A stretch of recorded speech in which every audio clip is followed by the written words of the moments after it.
네, 지금 이제 제가 오늘부터 우리가 본격적으로 6장의 말씀이 시작이 됩니다. 그래서 우리가 지난주에 이어서 우리가 6장 말씀을 시작할 텐데요.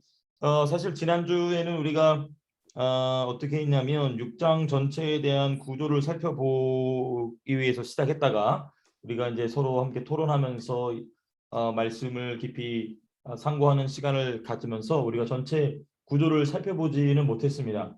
그래서 제가 오늘 말씀을 준비하면서 어떤 생각을 했냐면 그래 6장을 구조를 살펴보는 것보다 차라리 그냥 우리가 늘 하듯이 한 절 한 절 말씀을 좀 살펴보면서 진도를 나가는 것이 조금 더 이해하시기에 편하시겠다 싶어서 오늘부터는 6장 1절부터 본격적으로 좀 말씀을 좀 살펴보고자 합니다. 자, 그러면 우리가 먼저 6장의 내용을 우리가 좀 살펴봐야 되겠죠? 자, 그러면 이제 우리가 6장의 내용을 보려면 6장의 전체 주제가 무엇인가 우리가 지난주에도 좀 살펴봤지만 다시 한번 반복하면서 여러분들께 말씀을 드린다면 로마서 6장 롬 6장 1절에서부터 마지막 절이 23절이죠. 6장은 지금 어떤 주제 아래에 있냐면 로마서의 가장 중요한 네 가지 주제 중에 하나인 성자의 법을 우리가 함께 살펴보고 있습니다. 성자의 법. 네. 성자의 법이고 소주제는 성자의 법 아래에서 이 6장의 의미는 무엇인가 보면은 세례를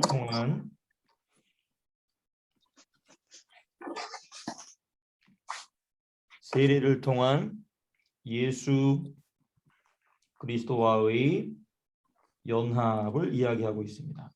로마서 6장은 그래서 그 연합의 결과가 뭐냐 이제 그 얘기가 오늘의 이 6장의 초음 주제고요. 6장에서 중요한 단어 사도 바울이 만들어낸 그렇죠? 사도 바울이 만들어낸 창조적 표현이 중요한 두 가지가 나옵니다. 그것이 무엇인가 하니 보니까 첫 번째는 의의 무기. 개역 한글판에는 뭐라고 나왔었냐면 의의 경기라고 나왔었죠. 네. 그 다음에 두 번째 중요한 또 다른 사도 바울이 만들어낸 또 다른 또 중요한 단어가 뭐냐면 의의 종이라는 단어입니다. 표현입니다. 이 두 표현을 중심으로 로마서 6장이 펼쳐지고 있습니다. 자, 그러면 그 다음 주제 이거는 이제 큰 로마서 6장에 대한 큰 주제를 살펴봤고요. 6장의 구조를 좀 간략하게만 좀 살펴보겠습니다. 로마서 6장의 구조. 로마서 6장의 구조는 제가 지난주에는 세 부분으로 나눴는데요. 사실은 로마서 6장의 문자적인 기록의 순서로 본다면 이렇게 나눠져 있습니다. 먼저 1절을 중심으로 사실 1절에서부터 2절까지도 연결이 되고 있습니다. 사실은 1절에서부터 2절까지도 연결이 되어 있는데 그 다음에 1절과 그리고 몇 절이냐면 15절입니다. 이 두 구절을 중심으로 로마서 6장이 두 부분으로 나눠져 있습니다. 이 유사한 내용이거든요. 둘 다 1절과 15절이 사진이 나와 왜 또? 로마서 6장이 비디오를 눌러? 김윤월 권사님 마이크가 혹시 켜져 있으면 김윤월 권사님 마이크가 뮤트가 혹시 될까요? 아마 지금 아마 권사님이 누르시는 내용이 여기로 나와서 아마 권사님도 조금 당황하시는 것 같은데 권사님 마이크 켜두셔도 상관은 없습니다. 아니요. 지금 제가 뭘 잘못 눌러가지고. 예, 그러셨군요. 알겠습니다. 감사합니다, 권사님.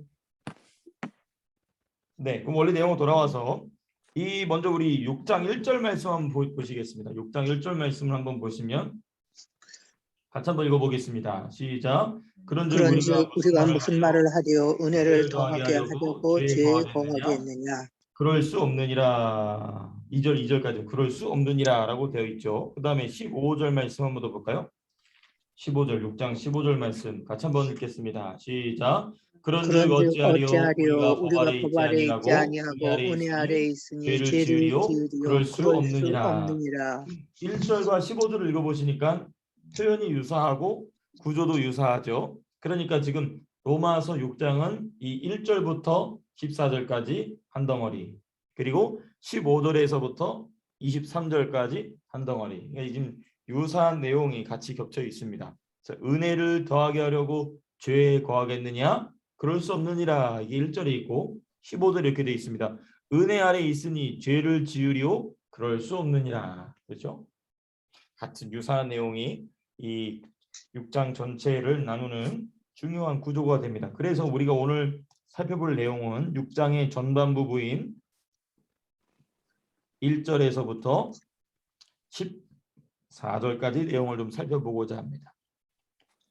근데 이 1절에서부터 14절까지 내용을 풀어가기 위해서는 어디가 핵심이냐? 물론 이제 다른 부분도 있겠지만 오늘 여러분들이 이 1절에서부터 14절, 그러니까 6장의 전반 부분을 풀어가기 위해서 핵심적으로 살펴봐야 될 구절은 3절입니다. 3절 말씀을 좀 보시면 3절 말씀이 어떻게 시작이 되죠?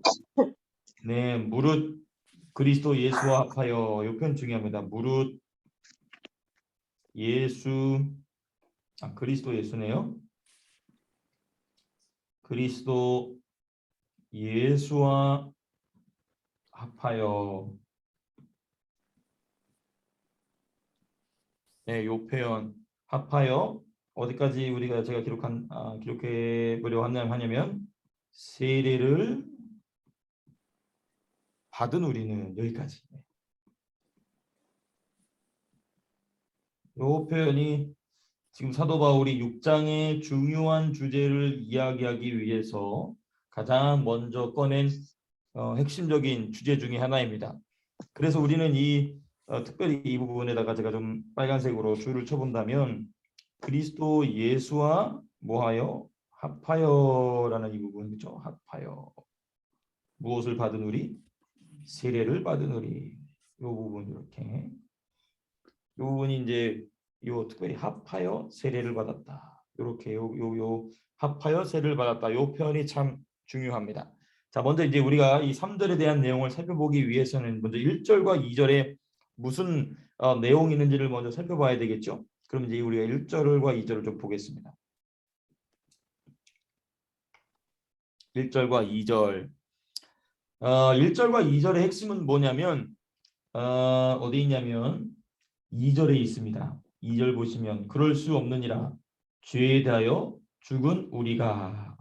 죄에 대하여 죽은 우리. 여기서 말하는 우리는 누구냐면 사도 바울을 비롯한 그 당시에 동역자들과 로마서를 읽게 될 로마 교회의 독자들이죠. 뿐만 아니라 누구도 포함되냐면 이제는 저와 여러분들 모든 성도를 포함하는 겁니다. 그러니까 이거를 우리 1절, 2절을 요약을 한다면 이 내용입니다. 신자는 죄에 대하여 죽은 자다. 네, 신자는 예수 믿는 사람은 죄에 대하여 죽은 자다. 그렇기 때문에 죄 가운데 거할 수 없다. 이 얘기 좀 하는 겁니다. 그래서 여기를 좀 제가 메모로 더 정돈해서 기록해 본다면 2절 말씀에 있는 내용이죠. 네, 죄에 대하여 죽은 우리가, 그렇죠?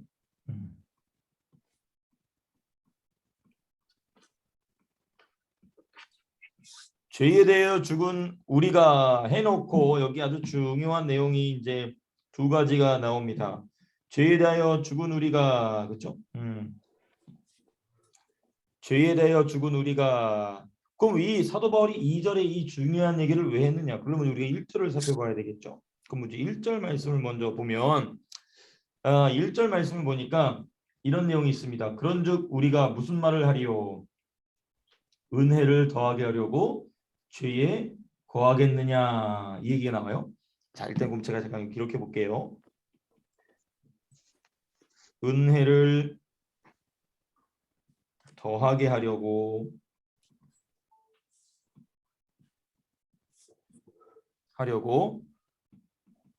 죄에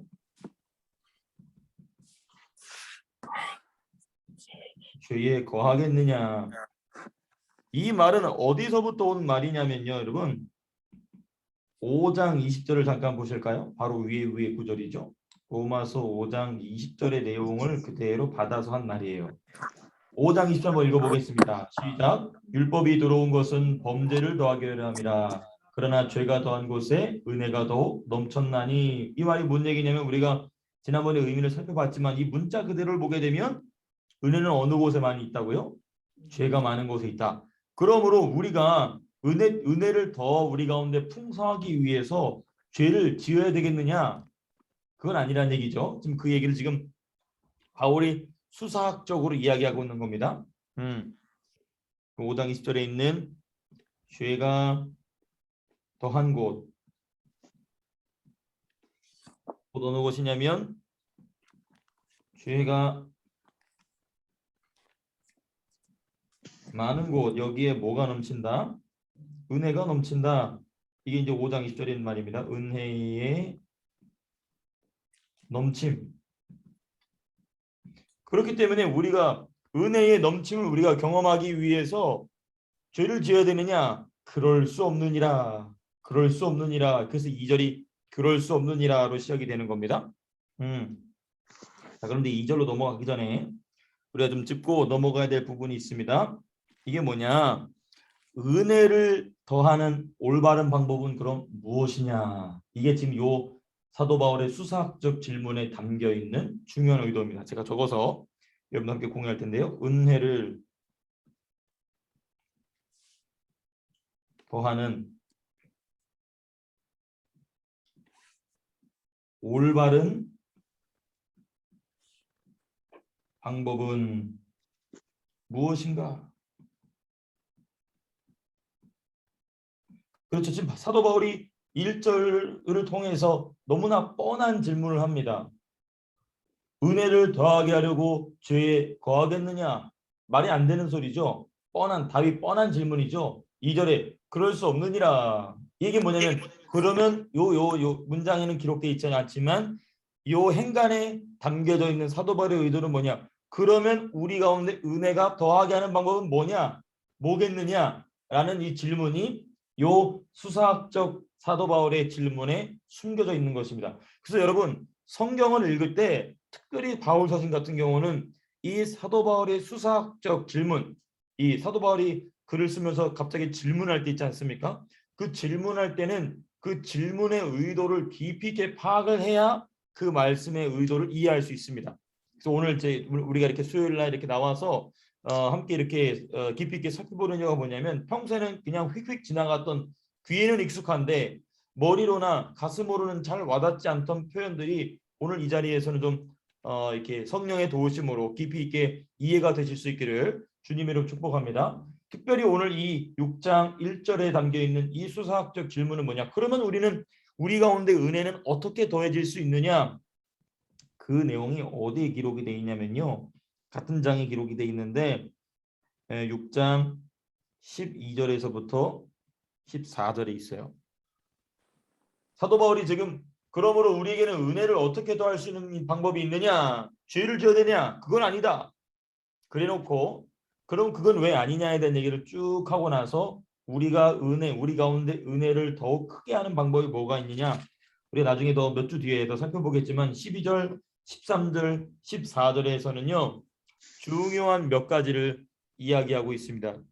두 가지인데요. 몇 가지가 아니고 두 가지인데 먼저 우리 가운데 은혜를 더하는 중요한 첫 번째 방법 12절입니다. 우리 12절 한번 읽어볼까요? 6장 12절 읽겠습니다. 시작. 그러므로 너희는 죄가 너희 몸을 지배하지 못하게 하여 몸의 사욕에 순종하지 순종하지 말고. 여기서 참 재밌는 내용이 있습니다. 너희는 죄가 너희 죽을 몸을 지배하지 못하게 하여. 이 표현 아주 중요한 표현입니다. 근데 요거를 이해하려면 6장 6절과 7절을 이해를 해야 돼요. 그래서 오늘은 이 12절 말씀 깊이 있게 말씀드리지 않겠습니다만은 6장 12절을 이해하려면 몇 절을 이해해야 된다? 6장 6절과 7절 요 부분을 통과해야 이제 12절을 얘기를 그래서 사도 바울이 은혜를 더하는 방법을 바로 2절 다음에 얘기하지 않고 쭉 이야기한 뒤에 말한 이유가 여기 있습니다. 자, 그럼 이제 12절에서 얘기하고자 하는 바는 뭐냐? 우리 가운데 은혜가 더하게 하는 방법은 뭐냐? 은혜가 줄어들지 않고 오히려 우리 가운데 주님 주신 은혜가 풍성하게 하는 방법은 뭐냐? 첫 번째, 정돈해서 말씀드리자면 죄가 무엇을? 몸을 뭐하지 말게 하라? 다스리지 못하게 하라.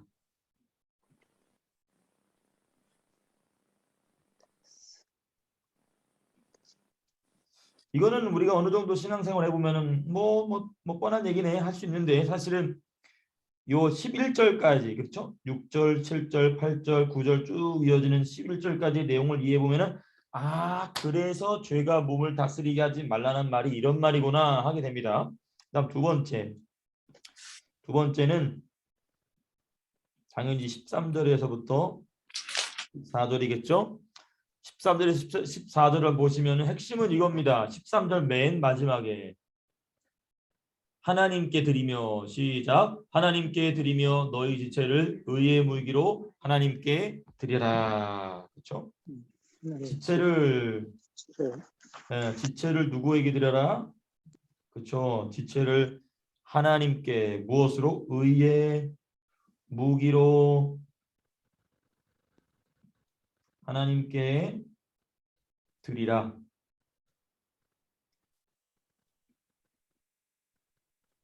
네, 이게 이제 은혜를 더하는 올바른 방법이다. 두 가지, 그렇죠? 첫 번째, 죄가 몸을 다스리지 못하게 하라. 근데 여기서 말하는 몸이 뭐라고 되어 있죠? 죽을 몸이라고 되어 있죠. 12절 보니까 죽을 몸. 그럼 여기서 말하는 몸은 무슨 몸을 얘기하는 걸까요? 육신의 몸을 얘기하는 겁니다. 육신의 몸을 얘기하는 거예요. 자, 그 다음에 또 두 번째 여기도 빨간 줄을 쳐줘야 되겠죠? 앞에 것도 쳤으니 네. 지체를 의의 무기로 여기서 핵심은 의의 무기라는 뜻이죠. 의의 무기로 하나님께 뭐하라? 드리라. 여기서 말하는 지체는 뭐냐면 앞에서 얘기한 몸입니다. 그런데 우리는 조금 더 생각해 볼 필요가 있어요. 이 지체라는 말을. 네. 어쨌든 이렇게 이 두 가지가 우리 가운데 은혜를 더하는 중요한 올바른 방법이다. 이게 이제 1절과 2절에 대한 해답이 지금 12절에서 12, 13, 14절의 해답이 나와 있는 것이죠. 자, 그럼 우리는 이제 원래 말씀으로 돌아와서 그러면 우리가 몇 절을 살펴봤냐면 지금 1절을 살펴봤죠. 6장 1절을 살펴봤습니다. 그럼 6장 2절을 살펴봐야 되겠죠. 2절의 말씀. 6장 2절은 은혜를 더하게 하려고 죄에 거하겠느냐라는 1절의 질문에 대한 답이 2절에 있죠. 예, 그러므로 그 1절에 대한 답이 어떻게 기록이 되었느냐? 뭐라고 되어 있냐면 그럴 수 없느니라.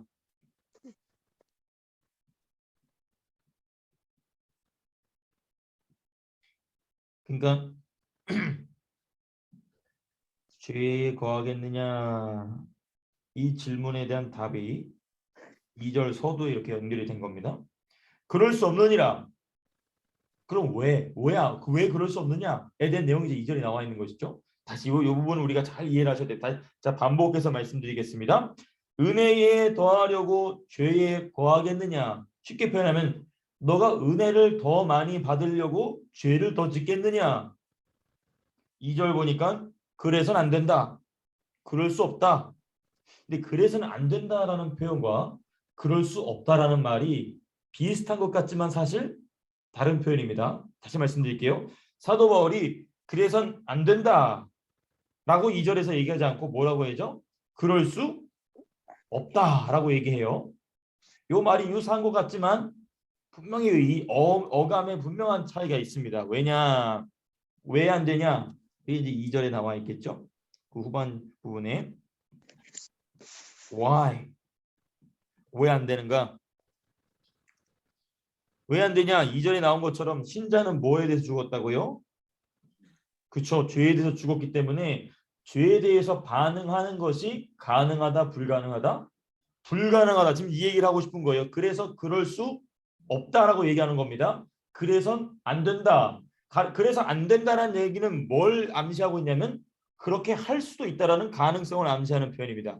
근데 지금 바울이 여기서 뭐라고 하냐면 그럴 수 없다. 이게 뭐냐면 내가 그렇게 할 수 있는 가능성이 있다는 얘기입니까? 없다는 얘기입니까? 없다는 얘기예요. 왜 없냐면 2절에 보니까 뭐라고 돼 있죠? 제가 반복해서 말씀드리지만 2절 뭐라고 되냐면 그럴 수 없느니라. 왜냐하면 죄에 대해서 죽은 우리가 어찌 그 가운데 더 살 수 있겠냐. 이미 죽었는데 죄에 대해서 이미 죽었기 때문에 죄 가운데 거함으로써 은혜를 더 많이 경험하려는 것 자체가 말이 안 된다는 얘기를 지금 하는 거예요. 네. 신자, 그 제가 좀 저기 기록해서 말씀드릴게요. 신자는 죄에 대하여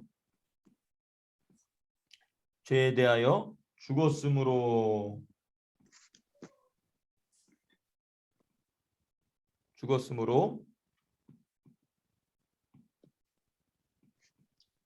죄 가운데 살 수 없다. 아, 송 집사님 죄송합니다. 네. 제가 우리 홍 집사님 옆에 계신데 인사를 못 드린 것 같아서 문득 생각이 났습니다. 혹시 옆에 홍 집사님 계시나요? 네. 예. 아유, 홍 집사님 죄송합니다. 제가 먼저 인사를 드린다는 거 제가 문득 생각이 났습니다. 죄송합니다, 집사님. 아니에요. 저 말씀 잘 네, 아이고 이렇게 매번 함께 해주셔서 너무 감사합니다, 집사님.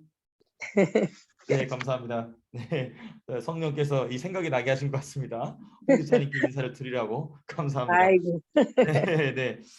자, 원래 내용을 돌아와서 신자는 죄에 대하여 죽었으므로 죄 가운데 살 수 없다. 이 얘기를 지금 이제 2절에서 하고 있는 겁니다. 자, 그럼 이제 중요한 건 이제 여기서 이제 제가 질문을 하는 겁니다. 그러면 이제 신자가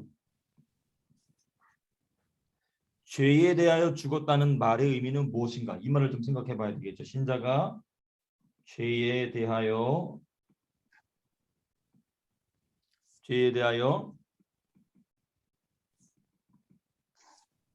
죽었다는 말의 의미는 무엇인가?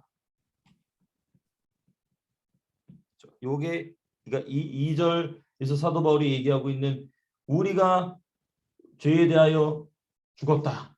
신자는 죄에 대하여 죽었다. 이 얘기를 사도 바울이 이 얘기를 하기 위해 사도 바울이 세 가지 단계로 얘기합니다. 지금 여기다 제가 메모만 해드리고 제가 이제 차분차분 풀어서 말씀드릴 텐데요. 사도 바울은 세 단계를 통하여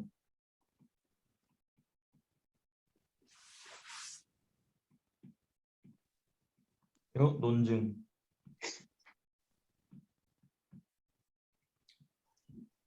논증한다. 논증한다. 뭐 그렇게 해서 뭐 상관없을 것 같습니다. 어떻게 되면 먼저 일단 3절에서부터 5절까지 첫 번째 단계입니다. 그 다음에 6절에서부터 10절까지 두 번째 단계고요. 그 다음에 11절에서부터 13절까지 세 단계를 통해서 성도가 신자가 예수 믿는 사람이 크리스찬이 죄에 대해서 죽었다라는 말을 이 세 단계를 통해서 이야기합니다. 자, 그러면 이제 먼저는 3절에서부터 5절까지 내용을 우리가 좀 살펴봐야 되겠죠. 2번 3절에서부터 5절 죄에 대하여 죽음 1입니다. 먼저 사도 바울이 이 말이 왜 이 말을 1번, 2번으로 이어지는데요. 왜 그러냐면 사도 바울이 뭐에 대해 설명하면 이렇게 나눠서 설명합니다. 죄에 대하여 성도가 죽었다. 그럼 여기다 문장을 조금 더 완성을 해야 되겠네요. 죄에 대하여 신자의 죄에 대한이라고 해야 되겠네요. 문장이 말이 되려면 죄송합니다. 죄에 대한 신자의 죽음 이렇게 해야 조금 설명이 더 편하겠군요. 사도 바울이 이 죄에 대한 신자의 죽음을 설명하기 위해서 이렇게 나눠서 얘기합니다. 이렇게 나눠서 얘기하는데 이걸 먼저 얘기해요. 이걸 먼저 얘기하고 그 다음에 죄에 대해서 죽은 게 뭐냐 얘기해요. 그러니까 신자가 죽는다는 게 뭐냐에 대한 얘기를 먼저 어디서 3절에서부터 5절에서 3절, 4절, 5절에서 이야기합니다. 그러니까 풀어서 좀 말씀드리면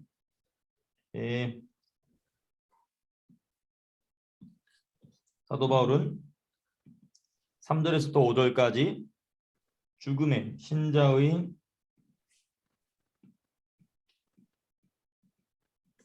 죽음에 관하여를 먼저 얘기합니다. 신자의 죽음에 관하여.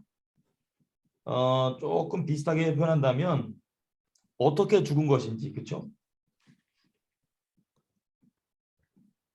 어떻게 죽었다는 것인가?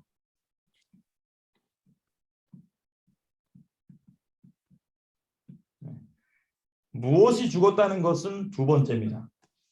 어떻게 죽었느냐, 요게 먼저예요. 어떻게 죽었느냐.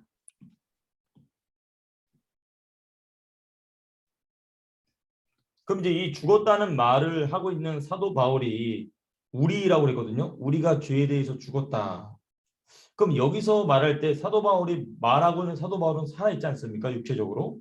그러니까 여기서 말하는 신자의 죽음에 대한 얘기에서 제외되고 있는 건 어떤 죽음이냐면 육신의 죽음은 제외됩니다. 그렇죠? 왜냐하면 이 말을 하고 있는 사도 바울이 육신적으로 살아있을 때 한 말이기 때문에 신자의 죽음 중에서 지금 하나의 옵션이 될 수 있는 육신적 죽음은 지금 제외가 되는 겁니다. 이 부분을 잘 이렇게 염두해 두시면서 들어보시면 이해가 좀 도움이 되실 겁니다. 자, 그러면 이 신자의 죽음, 특별히 죄에 대한 신자의 죽음에 대해서 설명하기 위해 먼저 이 신자의 죽음, 성도의 죽음, 예수 믿는 사람의 죽음이 뭐냐에 대한 얘기를 하기 위해서 사도 바울이 무슨 얘기를 꺼내냐면 3절에서 무슨 화두를 던지고 있냐면 세례라는 화두를 던집니다. 우리 3절 읽어볼까요? 시작. 무릇 그리스도 예수 합하여 세례를 받은 우리는 그의 죽으심과 합하여 세례를 받은 줄 알지 못하느냐. 자, 여기 중요한 얘기를 하고 있어요. 자, 먼저 일단 세례에 대한 얘기를 좀 해야 되겠죠. 왜냐하면 사도 바울이 지금 신자의 죽음, 성도의 죽음에 대한 얘기를 하면서 갑자기 세례에 대한 얘기를 합니다. 왜냐하면 3절에서 얘기하고 있는 이 세례는 어떤 의미를 상징하고 있냐. 세례는 예수 그리스도와 신자의 성도의 연합을 상징한다. 무엇이요? 세례가 연합을 상징한다. 이 표현이 아주 중요합니다. 연합한다. 네, 이게 바로 뭐냐면 신자가 예수 그리스도와 연합한다라는 것의 중요한 의미로서 세례라는 단어를 사용하고 있어요. 자, 그러면 이 세례가 어떻게 하여서 예수 믿는 사람과 예수 그리스도를 연합하는 것을 상징하느냐, 구체적으로 예수님과 성도가 연합한다는 것의 의미가 뭐냐, 이걸 살펴봐야 되겠죠. 그래서 여기다가 메모를 보면 말씀드리면 예수 그리스도와 하는 것의 두 방면이 있습니다. 예수님과 세례로 연합한다는 것에 두 방면이 있어요. 첫 번째는 뭐냐면 이게 다 똑같은 말이지만 굳이 구별하면 이렇습니다. 신자가 예수 그리스도와 하나가 됩니다. 하나됨. 네. 이 말씀은 우리가 어디를 찾아보면 좋냐면요. 요한복음입니다. 요한복음 17장 23절의 말씀입니다. 요한복음 17장 23절의 말씀 같이 한번 읽어보겠습니다. 시작. 곧 내가 그들 안에 있고 아버지께서 내 안에 계시어 그들로 온전함을 이루어 하나가 되게 하려 함은 아버지께서 나를 보내신 것 같이 또 나를 사랑한 것 같이 그들도 사랑하신 것을 세상으로 알게 하려 함이로소이다. 여기 보시면 여기 아버지께서 내 안에 계시어 그들로 온전함을 이루어 하나가 되게 하려 함은 이거 뭡니까? 내가 그들 안에 있고 아버지께서 내 안에 계시오. 이거 뭐냐면 예수님이 우리 안에 계시고 우리가 예수님 안에 있으므로 우리가 누구 안에 거하냐면 아버지 하나님 안에 거한다. 이 얘기를 지금 요한이 하고 있는 거거든요. 이게 뭐냐? 우리가 세례를 받는다는 것은 우리가 누구와 함께 됨을 대한 의미냐면 예수님과 그렇죠. 예수 그리스도와 하나 된 것을 의미합니다. 로마 카톨릭에서는 세례를 받아야 구원을 받는다고 그럽니다. 그러니까 세례는 곧 예수님과 하나 되는 것이 되는 게 바로 로마 카톨릭의 주장입니다. 그건 잘못된 거예요. 우리는 예수님을 믿음으로 믿는 순간 누구 하나가 됩니까? 예수님과 이미 하나가 된 거예요.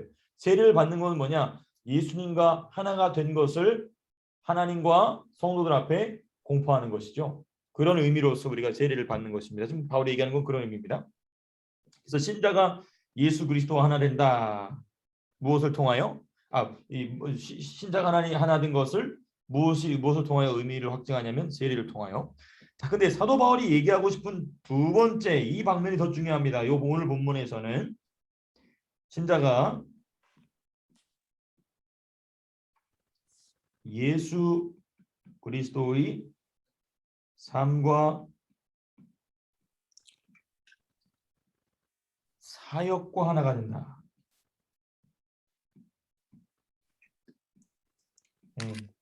왜냐하면 바울이 오늘 6장 3절에서 이야기하는 거 잘 보시게 되면 무릇 그리스도 예수와 합하여 세례를 받은 우리는 그의 무엇과 죽으심과 그리스도의 죽으심도 중요한 그리스도의 사역입니다. 그렇죠? 그러니까 지금 사도 바울은 지금 요한복음 17장에서 얘기하고 있는 우리가 예수님을 믿는 순간, 영접하는 순간 예수님과 하나가 되는 영적인 결합을 얘기하고 있는 것이 아니라 사도 바울이 얘기하고 있는 6장 3절에서 사도 바울이 얘기하고 있는 세례가 의미하는 예수님과 연합에 대해서는 특별히 사도 바울은 예수님의 삶과 사역과 연합에 관한 얘기를 지금 하고 있다는 것이죠.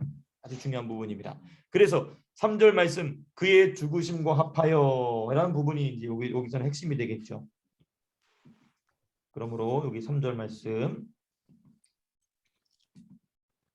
그의 죽으심과 합하여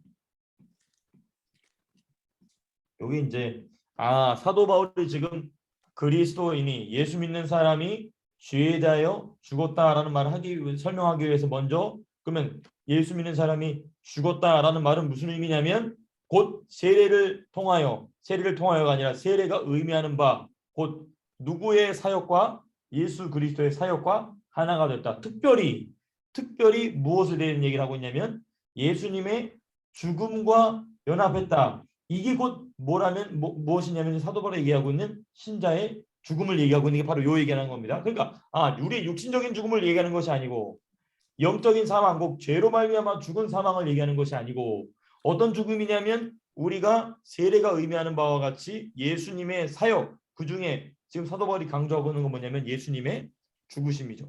예수님의 죽으심과 연합한 것이 곧 우리 성도가 죽은 것이다. 그리고 이것은 무엇을 설명하기 위한 중요한 첫 번째 스텝이냐면 죄에 대하여 성도가 죽었다라는 말을 하기 위해서는 우리가 누구와의 죽음과 연합해 있냐면 예수 그리스도와의 죽음과 연합해 있다.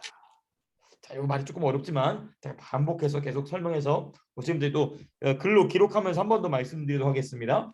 자, 그러므로 지금 사도 바울이 얘기하고 있는 이 부분입니다. 이 부분 죄에 대한 신자의 죽음, 특별히 신자의 죽음은 무엇을 의미하는가에 대한 얘기를 할 때 이 신자의 죽음은 곧 신자가 예수 그리스도의 삶과 사역과 하나가 된다. 특별히 그 삶과 사역 중에 예수님의 죽으심과 연합한 것을 곧 뭐라고 얘기하냐면 죄에 대한 신자의 죽음, 특별히 신자의 죽음에 대한 설명을 위해서 사도 바울은 우리가 세례가 의미하는 바와 같이 예수님의 죽음과 연합되어 있다. 자, 그럼 이제 글로서 정돈하면서 말씀드린다면, 자, 예수님과 예수님의 죽음과 연합, 죽음과의 연합만 언급한 것은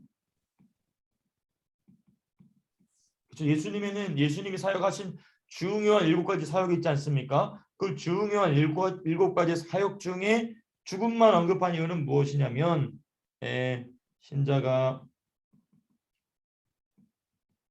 죄에 대하여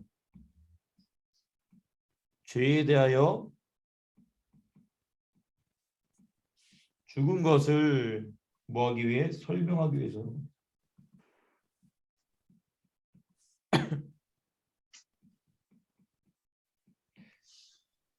그러니까 우리가 세례를 받는다는 것은 예수님의 죽음과만 연합한다는 것이 아니라 사실은 예수님의 7대 사역, 제가 늘 말씀드리는 예수 그리스도의 7대 사역과의 연합, 이게 무엇을 통하여 의미가 확정이 되냐면 세례입니다. 세례. 그러니까 우리가 세례를 받는다는 것은 예수님의 탄생과 연합입니다. 그리고 우리가 세례를 받는다는 것은 예수님이 받으신 고난과 우리가 연합한다는 것입니다. 이렇게 쭉 해서 7가지가 쭉 있는데 사도 바울은 유독 오늘 본문에서는 무엇을 픽업한 거냐면 예수님의 죽음에 대해서 픽업을 합니다. 그래서 우리가 세례를 받았다는 얘기는 뭐냐면 예수님의 죽음과 연합을 했다는 얘기고, 그 예수님의 죽음과 연합했다는 얘기는 곧 무엇이냐면 저와 여러분들이 뭐에 대해 죽었다는 얘기냐면 죄에 대해 죽었다. 지금 이 얘기를 지금 6장에서 지금 사도 바울이 이야기하고 있는 것입니다. 그래서 조금 더 정돈해서 말씀드린다면, 따라서 2절에 언급된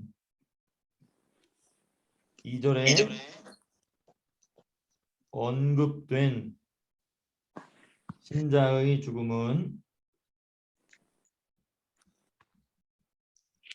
죽음은 육신적 죽음이나 영적인 죽음이 아닌 예수 그리스도의 죽으심에 신자가 연합한 것을 의미한다. 네. 정돈이 이제 좀 되시죠? 그러니까 사도 바울이 지금 죄에 대해서 신자가 죽었다라는 얘기를 하기 위해서 먼저 신자가 그럼 죽었다는 게 뭐냐? 언제 죽었다는 얘기냐? 어떻게 죽었다는 얘기냐? 예수 그리스도의 십자가 사건과 함께 죽었다. 그 얘기를 지금 하고 있는 거죠. 예수님은 육체적으로 죽으셨죠. 그렇죠? 아주 중요한 질문을 주셨습니다. 예수 그리스도께서는 육체적으로 죽었을 뿐만 아니라 이 예수님의 이 육체적인 죽으심은 곧 그 대속적 의미로서 우리에게 어떻게 다가오냐면 성령으로 우리에게 다가오죠. 그렇죠? 그러니까 예수님이 육체적으로 죽으셨기 때문에 우리는 육체적으로 죽을 필요가 없는 겁니다. 왜냐하면 육체의 죽음은 이미 언제 약속이 돼버렸죠? 언제 결정돼 버렸죠? 아담이 타락할 때. 아담이 타락할 때 우리 육체의 죽음은 이미 정해진 겁니다. 그러니까 육체의 죽음은 이미 아담의 타락으로 이 결정이 되었고, 예수님의 죽으심에 우리가 연합한다는 것은 무엇으로부터 건짐을 받냐면, 오늘 우리가 6장 후반부 쭉 나중에 살펴보겠지만은 영원한 사망과 죄로부터의 구원을 의미하는 것입니다. 그렇죠? 그렇기 때문에 여기서 말하는 이 예수님의 죽음에 참여한다는 것은 육체적인 죽음에 참여한다는 것이 아니라 예수님의 죽으심에 우리도 동참한다는 것입니다. 그렇죠? 그래서 이것은 죄로 말미암은 그래서 신자의 이 죽음은, 여기서 다시 한번 말씀드리면 육신적인 죽음이나 또는 죄로 말미암은 사망, 영적인 죽음이 아닌 예수 그리스도의 죽으심에 신자가 연합했다. 이 표현이 아주 중요합니다. 예수 그리스도의 죽으심에 성도가 연합했다. 그것을 의미한다. 이 부분. 지금 사도 바울이 얘기하는, 그래서 죄에 대해서 예수 믿는 사람이라는 말의 의미가 바로 이 부분인 것이죠. 이게 좀 더 클리어할 수 있는 설명은 네네. 구약시대 때 예기에서 나오는 것처럼 네.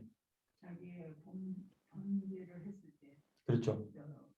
개인적으로나 아니면 뭐 제사장이나 할 때 보면 송아지를 끌고 오잖아요. 그렇죠. 그 송아지를 자기가 죽이잖아요. 네네. 그렇다고 해서 자기는 죽지는 않죠. 그렇죠. 그렇죠. 그 죽임으로 말미암아 그 송아지가 내 죄를 대신 네네. 갖고 죽는 거죠. 아주 정확한 표현입니다. 그것을 생각하면 이 표현을 빨리 이해할 수 있을 것 같아요. 맞습니다. 우리 오 권사님 너무 중요한 말씀해 주셨는데요.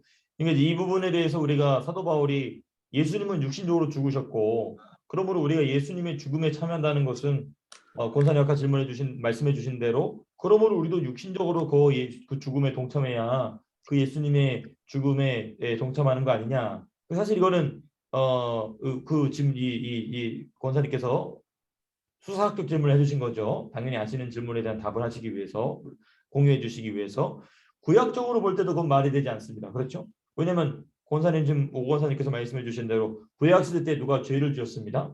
그럼 그 죄 때문에 죽어야 되죠.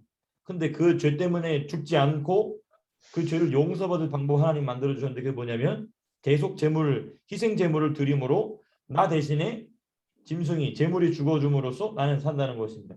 그 원리가 지금 여기도 동일하게 적용이 된 것이죠. 그리고 권사님께서 지혜롭게 말씀해 주셔서 너무 감사합니다. 그러니까 예수님께서 우리를 위해서 죽어주신 것에 우리가 동참한다는 것은 마치 제물이 나를 위해서 대신 죽어주는 것에 내가 동참한다는 것과 동일한 의미인 것이죠.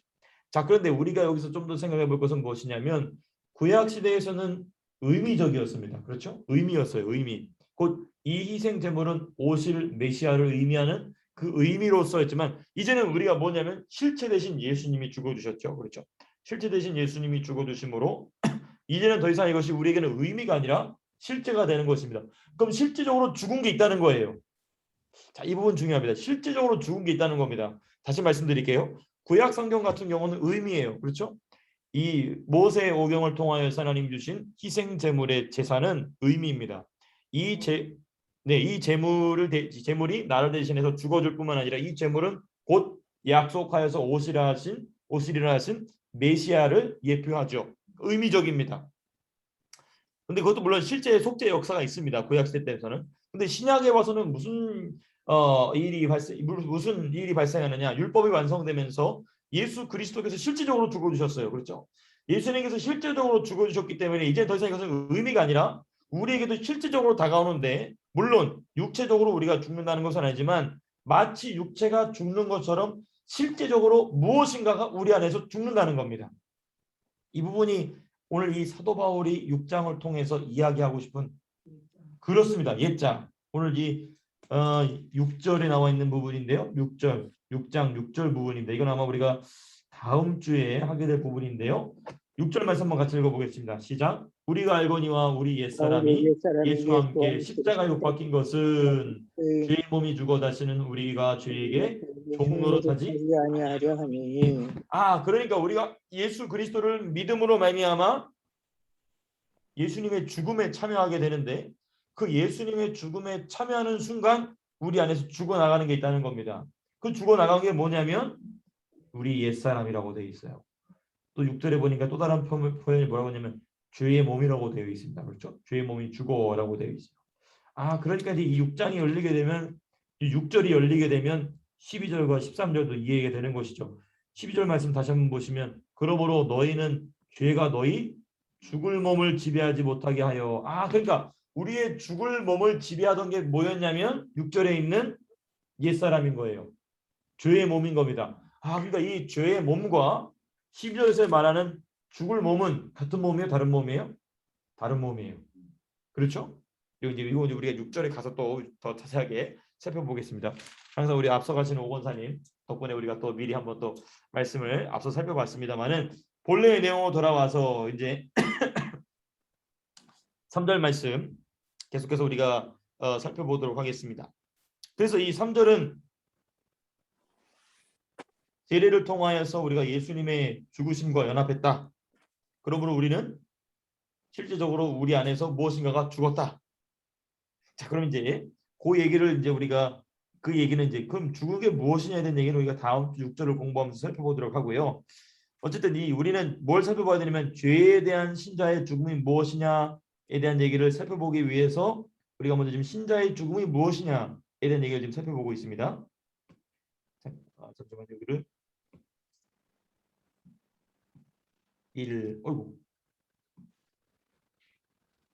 1 해놓고 이렇게 정도는 해놔야 우리가 헷갈리지 않겠죠. 그 다음에 두 번째 B입니다. B. 이제는 4절입니다. 4절.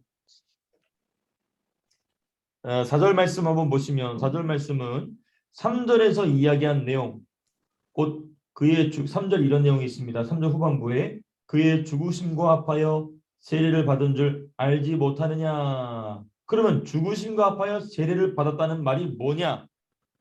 그 얘기를 이제 4절에서 하고 있는 거예요. 우리가 이미 나눈 내용이지만 말씀을 통해서 우리가 한 번 더 살펴보는 것도 중요하기 때문에 4절 말씀 좀 보시면 예수 그리스도의 죽음에 신자가 연합한 것에 대하여 이렇게 3절에서는 이야기하지 않았던 부분, 특별히 예수 그리스도의 죽음에 신자가 연합한다는 것의 구체적인 의미가 뭐냐? 4절에 아주 중요한 표현이 있어요.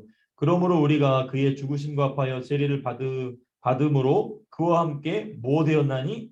장사되었나니. 더 정확하게 얘기하고 있어요. 그러니까 예수님의 죽음에 연합한다는 것은 어떤 상징적, 추상적인 것이 아니라 무엇인가가 실질적으로 예수님의 무덤에 같이 끌려 들어간 게 있다는 겁니다. 여기서 좀 문제적으로 좀 기록을 해드린다면 그와 함께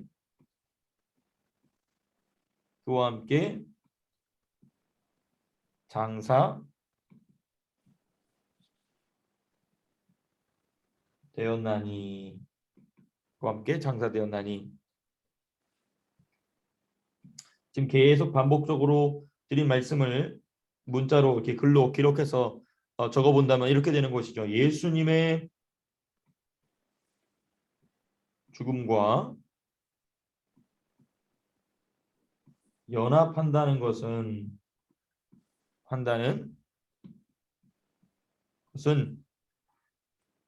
상징적 표현이 아닌 실제적 사건이다. 실제적 사건이다. 예. 왜냐면 이걸 좀 풀어서 좀 말씀드릴게요. 먼저는 성도의 신자의 죽음에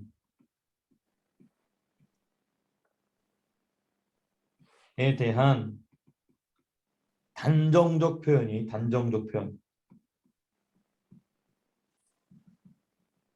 이 단정적 표현이라는 말에는 무슨 의미가 있냐면요. 문학적, 비유적,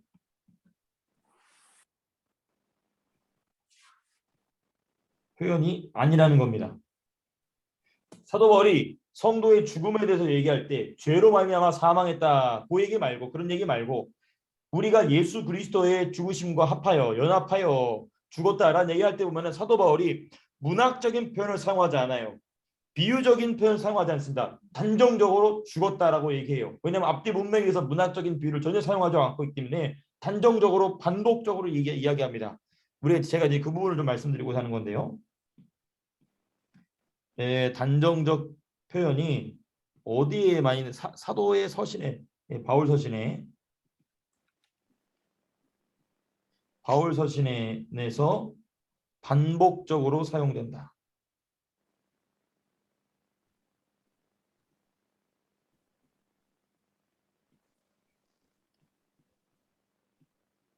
제가 그 사례를 이제 찾아볼 거예요. 반복적으로 사용된다. 다음은 먼저는 뭐였냐면 이겁니다. 먼저는 신자의 죽음에 대한 단정적 표현이 사도 바울 서신에서 반복적으로 사용되고 있다는 점. 그다음 두 번째, 예수님의 죽으심에 신자가 연합한 것을 언급한 데는 항상 뭐가 나오냐면 예수님의 부활에도 신자들이 성도들이 연합했다라는 얘기를 항상 반복적으로 얘기해요. 제가 그 글로 적어서 말씀드린 예수 그리스도의 죽으심에 신자가 연합한 것을 언급한 뒤에는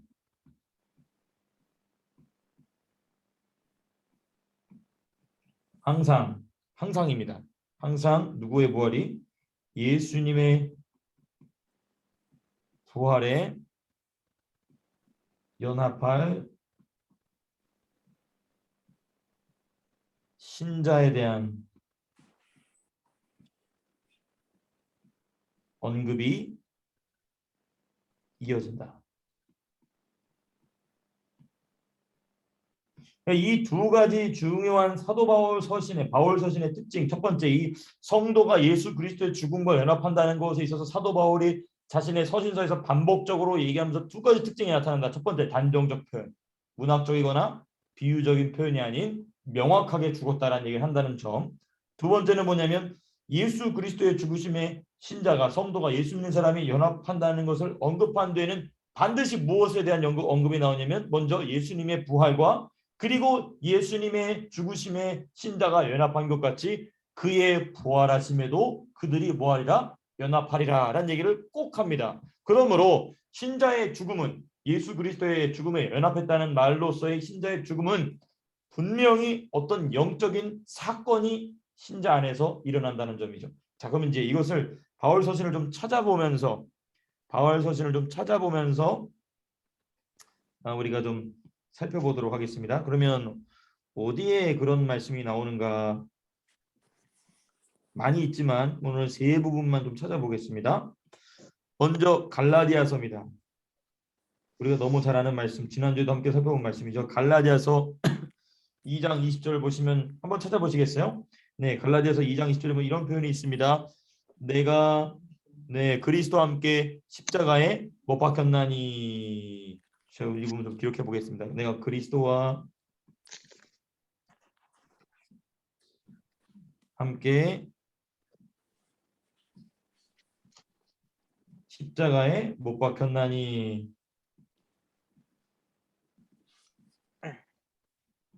못 박혔나니 해놓고 그 다음 말이 뭐가 있죠? 그런즉 이제는 산 것이 아니요. 그런즉 이제는 죽었다는 얘기죠. 뭔가 죽었다는 얘기입니다. 그 다음 말이 뭐죠? 그래서 내 안에 그리스도께서 사신 것이라. 그렇죠? 지금 부활에 대한 얘기를 좀 하고 있습니다. 그렇죠? 이 2장 20절 같은 경우도 갈라디아서 2장이 명확하게 나오지 않지만 그 의미로서는 충분히 예수님의 죽으심과 부활 그리고 성도의 죽음과 부활이 같이 나와 있습니다. 2장 10절. 근데 더 정확한 데가 있어요. 갈라디아서 3장 27절. 갈라디아서 3장 27절 한번 잠시만요. 제가 한번 찾아보겠습니다. 갈라디아서 3장 27절 같이 한번 읽어보겠습니다. 시작. 누구든지 그리스도 합하기 위하여 세례를 받은 자는 그리스도로 옷 입었느니라. 여기 보십시오. 누구든지 그리스도와 뭐하기 위하여? 합하기 위하여 세례를 받았다. 여기 보니까 그리스도 합한다는 것은 곧 세례를 받는 것이다 라는 것이 명확하게 나와 있습니다. 또 어디 찾아보시냐면 골로새입니다. 골로새서 2장 12절.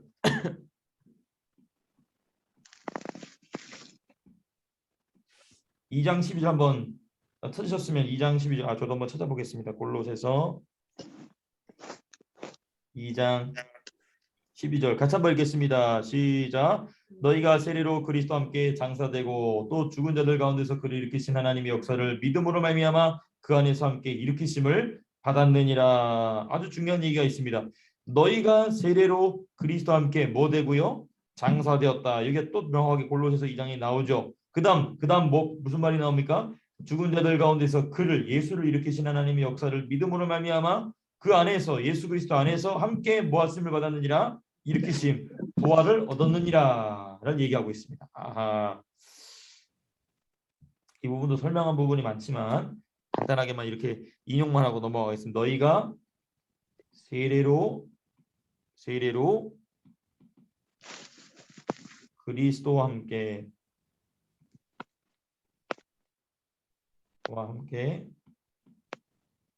어떻게 되고 장사되고.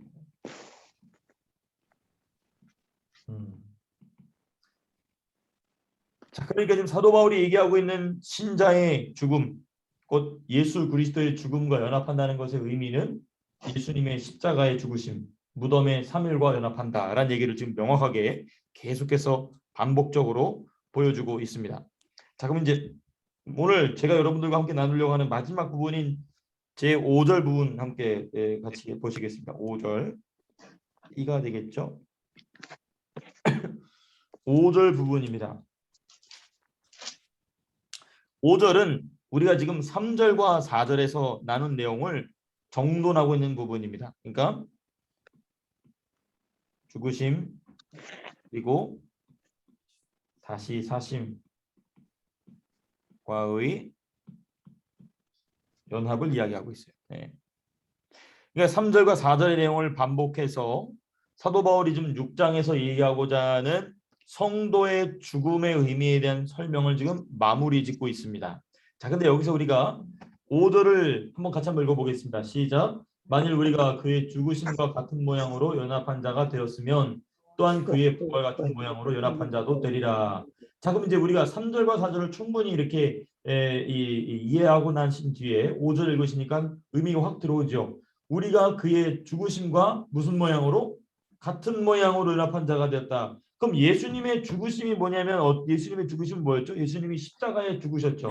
그리고 무덤에 며칠 동안 계셨죠? 3일 동안 계셨죠. 우리도 그와 같은 모양으로 죽었다는 겁니다. 예수님이 십자가에 못 박히실 때 예수님만 십자가에 못 박혀 죽은 것이 아니라 갈라디아서 2장 20절을 보니까 내가 그리스도와 함께 못 박혔다고 그랬거든요. 그 얘기를 지금 로마서 6장 5절에 와서는 그의 죽으심과 같은 모양으로 우리가 죽었다라고 얘기하고 있어요. 예. 그리고 나서 5절에 보면 또 후반부에 뭐라고 되어 있냐면 연합한 자가 되었으면 또한 그의 부활과 같은 모양으로 연합한 자도 되리라.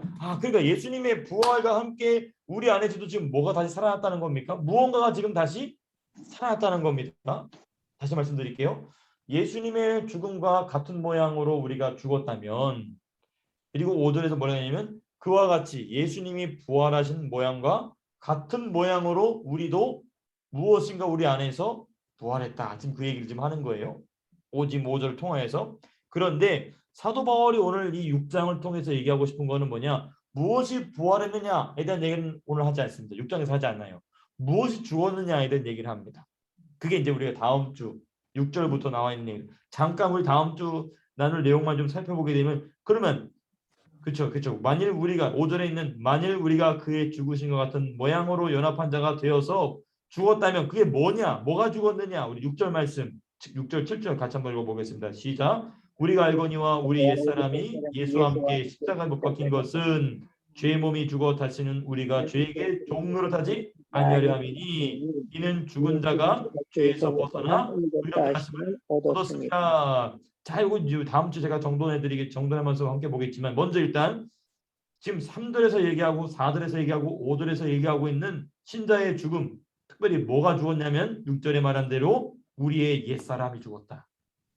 다른 표현으로는 뭐라고 되어 있냐면 죄의 몸이라고 되어 있어요. 그렇죠? 근데 7절 중요합니다. 이는 죽은 자가 죄에서 벗어나 의롭다 하심을 얻었습니다. 여기 있는 죽은 자는 뭐죠? 이게 중요합니다. 이게 다음 주 핵심입니다. 여기서 죽은 자는 누구냐는 것이죠. 6절에서 우리가 죽었다고 얘기해놓고 7절에 갑자기 툭 나타난 이 죽은 자는 누구냐는 겁니다. 이 죽은 자는 뭐냐? 죽어 있었던 저와 여러분들의 영을 얘기하는 겁니다. 저와 여러분들의 영이 벗어나 죄에서 벗어나 의롭다 하심을 얻었습니다. 그러므로 나중에 이제 8장에 가서 이 다시 살아난 영의 생각으로 살라 그 얘기를 하는 겁니다. 나중에 8장 가면 나오는 내용인데요. 어쨌든 우리가 다음 주 내용은 이렇게 6절, 7절, 8절, 9절, 10절까지 우리가 좀 말씀을 좀 살펴보면 아마 다음 주도 또 이렇게 이 사도 바울이 얘기하는 죄에 대해서 죽었다. 다음 주에는 뭐냐면 이제 죄에 대해서 죽은 게 뭐냐에 대한 얘기가 나와요. 오늘은 이제 그 성도의 신자 예수 믿는 사람의 죽음이 뭐냐 에 집중하고 있다면 다음 주는 죄에 대하여 죽었다는 건 뭐냐 같은 의미지만 오늘 함께 나눈 말씀을 베이스로 해서 우리가 죄에 대해서 죽었다는 얘기를 다음 주에 가서도 또 동일하게 나누게 되는 것이죠.